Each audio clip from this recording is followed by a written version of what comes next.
once upon a time at my grandparents' house. As the early morning sun crept over the horizon, its rays gently kissed the facade of a quaint two-story house nestled at the end of a winding country road. This was the home of Grandma and Grandpa Rocker, a haven of warmth and nostalgia that had stood the test of time, its walls echoing with the laughter and joy of many summers past. The garden was a riot of color, with flowers blooming in every nook and cranny, and the scent of freshly cut grass hung in the air, mingling with the sweet aroma of wildflowers. Inside, the house was a living memory, each room filled with photographs and memorabilia from years gone by.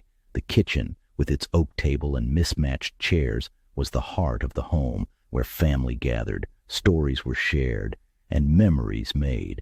It was here, in this cozy setting, that Maddie and Aidan found themselves once again at the start of what promised to be another unforgettable summer.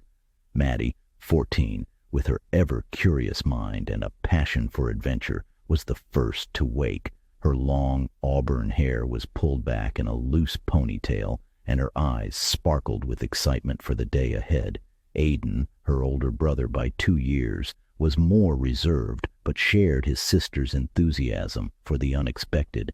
His quick wit and keen sense of humor made him the perfect companion for Maddie's escapades. Their summers at the Rocker residence had always been filled with magic and mystery, from exploring the dense woods that bordered the property to late-night storytelling sessions, sitting in a semicircle by the fire under the stars. As they sat down for breakfast, the familiar scents of bacon, eggs, and pancakes filled the air, a comforting reminder of the simple joys of their grandparents' house. Grandma Rocker bustled around the kitchen, her hands expertly flipping pancakes and stirring pots. Suddenly, without warning, a loud boom shattered the morning calm, followed by a bright flash that momentarily blinded them. Startled, they dropped their forks, turning to each other with wide eyes. Before they could speak, another explosion echoed through the house, this one twice as loud, causing the very foundation to tremble and the windows to rattle in their frames. Grandma Rocker, her tone one of irritation but laced with an undercurrent of amusement. She took 2 steps to the right and yelled down the basement doorway, seemingly unfazed by the commotion. The house shook again, dust dancing in the sunbeams that filtered through the windows. "Enough, Bick. You've been at it all night." She sipped her coffee with a sigh. "You're missing out. This fresh roast coffee is spot on." As Grandpa Bick stumbled in, his eyes bleary from a night spent tinkering in his basement lab. "Didn't realize it was morning," he mumbled, accepting the coffee from Grandma with a grateful nod. His eyes twinkled with mischief as he looked at Maddie and Aidan. "Kids, follow me. You have to see this." Their curiosity piqued. Maddie and Aidan exchanged excited glances. Maddie and Aidan, their hearts racing, followed Grandpa Bick down the creaking wooden stairs that led to the basement. The air grew cooler with each step, carrying with it the faint, electric scent of ozone, a testament to the experiments that had been conducted in what Grandpa Bick fondly called his sanctuary of science. As they stepped into the basement, their eyes took a moment to adjust to the dim lighting. What they saw was a realm far removed from the cozy, rustic charm of the house above. The basement was a labyrinth of workbenches cluttered with an assortment of gadgets, tools, and machines, many of which hummed, whirred, or emitted occasional sparks, as if alive with their own peculiar energy. The walls were lined with shelves overflowing with books, jars filled with mysterious substances, and meticulously labeled components.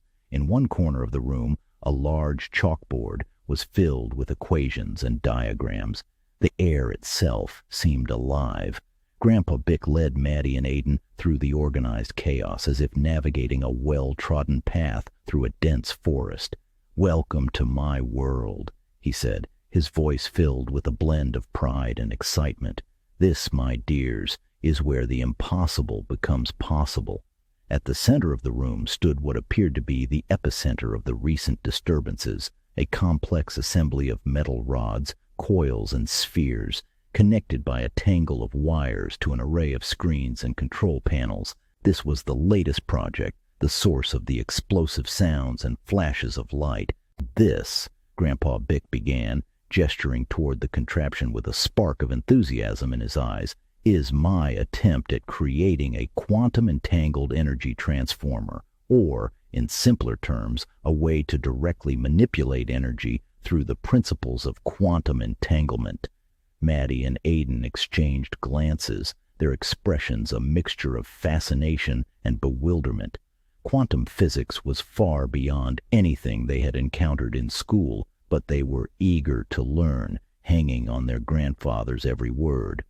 Quantum entanglement, Grandpa Bick continued, is a phenomenon where particles become interconnected such that the state of one can instantly influence the state of the other, regardless of the distance separating them. It's like they're two halves of a whole, communicating across the vastness of space without any delay. He walked over to the device, his hands hovering over a series of knobs and switches. My theory was that if we could harness this principle, we could essentially manipulate energy in such a way that it could create, well, a feedback effect on itself. Endless energy. The concept was breathtaking in its ambition, a testament to Grandpa Bick's brilliance and his refusal to acknowledge the limitations that bound ordinary men. To put it simply, he added with a chuckle, noticing their awed expressions, I was trying to see if I could make something out of nothing. Imagine the possibilities. Endless energy, of course, it's all theoretical at this stage, but the initial tests have been, well, quite promising. As he said this, Grandpa Bick's eyes twinkled with a mischievous light. Maddie and Aiden could see the passion that drove him, a relentless quest for knowledge that had clearly not dimmed with age. Here, in this basement lab, surrounded by the fruits of his labor, Grandpa Bick stood as a modern-day wizard, his magic rooted in the laws of physics and his wand. Soldering iron. The experiment you witnessed this morning, he continued, was a test of the transformer's core functionality. I was attempting to stabilize the process when, well, you saw the results. A bit more dramatic than I anticipated, but that's science for you, full of surprises. Maddie and Aiden nodded, their minds racing. The idea of manipulating energy itself was something out of science fiction, yet here it was, being pursued with earnest determination by their grandfather. In the charged silence, the experiment was reaching its critical moment. Grandpa Bick, with a concentration that rendered the room almost sacred, turned a knob ever so slowly, his eyes glued to an array of wavelength meters that spanned the known spectrum. The screens hummed, alive with data, a visual symphony of science in action. Aiden, his curiosity piqued by a sudden change on one of the screens, couldn't contain himself. Wait, go back, Grandpa, just a bit. Look, he urged, pointing towards the screen where two waves vibrated in perfect unison, a harmony amidst the chaos of numbers and graphs. Grandpa Bick, leaning closer, his brow furrowed in concentration, suddenly lit up with realization. Yes, that's it, he exclaimed as he stepped back, intent on pushing a switch to perhaps capture this moment of perfection, when fate intervened.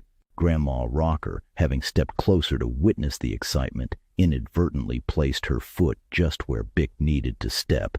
His foot caught on her protruding leg, and momentum did the rest. Grandpa stumbled backward, a ballet of uncoordinated movements, taking Grandma down with him in a chaotic dance, sliding and tumbling into the nearby table laden with gadgets and gizmos. Aiden, quick to react, lunged to save his grandmother from the fall, twisting to cushion her descent, bearing the brunt of the impact with the floor. Maddie, meanwhile, rushed to assist Grandpa Bick, her hands reaching out to steady him. A stray spark flew from a nearby device, arcing towards the experiment on the broken table. The contact was like a catalyst, igniting a reaction that none could have anticipated. The pole at the center of the room, previously emitting a soft orange glow, suddenly burst into a brilliant white light, its luminance expanding rapidly, engulfing the walls, its brilliance challenging the very air of the basement.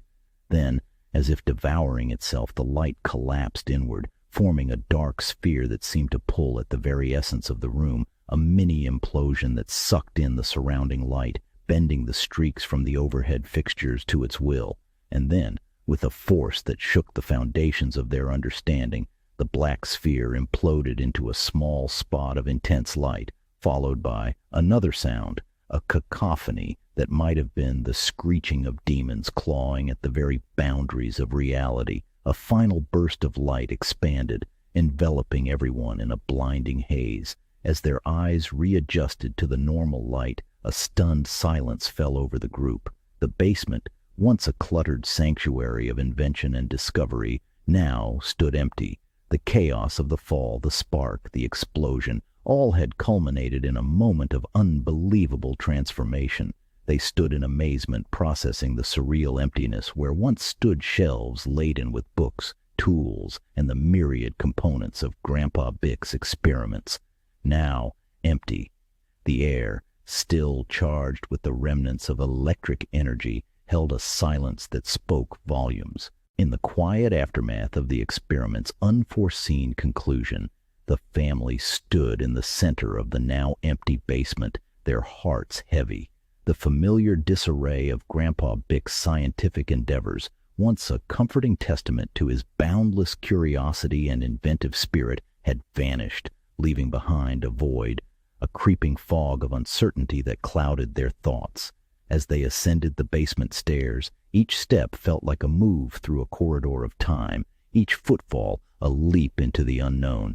The house above, once a bastion of warmth and love, now, stripped of their personal belongings and the layers of memories that had dressed the walls and filled the corners, echoed with a hollow emptiness.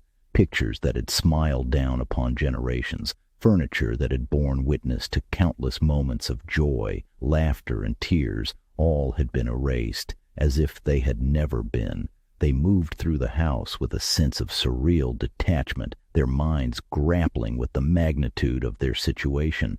They explored each room, searching for anything familiar, any tether to the life they had known, but found only emptiness, the absence of their personal effects, the lack of any indication that this had once been loving home. It was during this exploration, a poignant journey through the shell of their former life, that a strange vehicle pulled into the driveway. Its design was futuristic, its presence an anachronism against the backdrop of the old family home. From it stepped a woman, her demeanor professional, yet her expression softening as she took in the sight of the bewildered family standing in the doorway. She introduced herself as a realtor, her words punctuated with a mix of curiosity and bemusement as she surveyed the bewildered family. She was here, she explained with a practiced ease, to show the property. There is an open house today, she explained, pointing to a sign in the yard. The family listened, a growing sense of unease settling over them as she spoke of the house in terms of historical interest and an investment opportunity, which, according to the records, seemed had been left untouched for decades. The grandfather found his voice. "What year is it?" he asked, his voice barely more than a whisper, with a desperate need for some tangible facts in this tidal wave of confusion. The realtor's response was delivered with a gentle, almost reverential tone, yet the year she pronounced felt like a thunderclap. The shock of her words hung in the air. The silence that followed was electric, charged with the shock of her revelation. They stood there, locked in a tableau of disbelief, the weight of centuries encapsulated in a single shared glance. As the family stood in the doorway, the realtor, her focus fixed on the task at hand, brushed past them with an air of professional urgency. She was there to prepare for the upcoming open house. The contrast between their existential turmoil and her mundane concerns struck a poignant note, highlighting the stark new world they now found themselves in. Inside, the realtor moved efficiently, her actions a routine dance of staging and presentation. Amidst the flurry of activity, Aidan, his voice barely above a whisper, broke the heavy silence that enveloped the family. "That's 32 years, he mumbled, the weight of the realization pressing down on his words. It was a simple calculation, yet it encapsulated the vast gulf of time that now separated them from everything they knew and loved.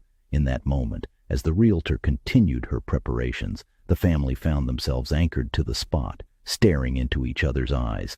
In their gaze a myriad of emotions swirled: shock, disbelief, and there, Amidst the setting up for an open house, they realized they're in a home that's no longer theirs. The story found its pause. They stood in the face of the unknown, their journey through time leaving them on the precipice of a new beginning. And with that, the chapter closed, leaving their next steps shrouded in the mystery of the future. This is not goodbye, nor the end. Until the story continues, my friends. B.N.Rocker.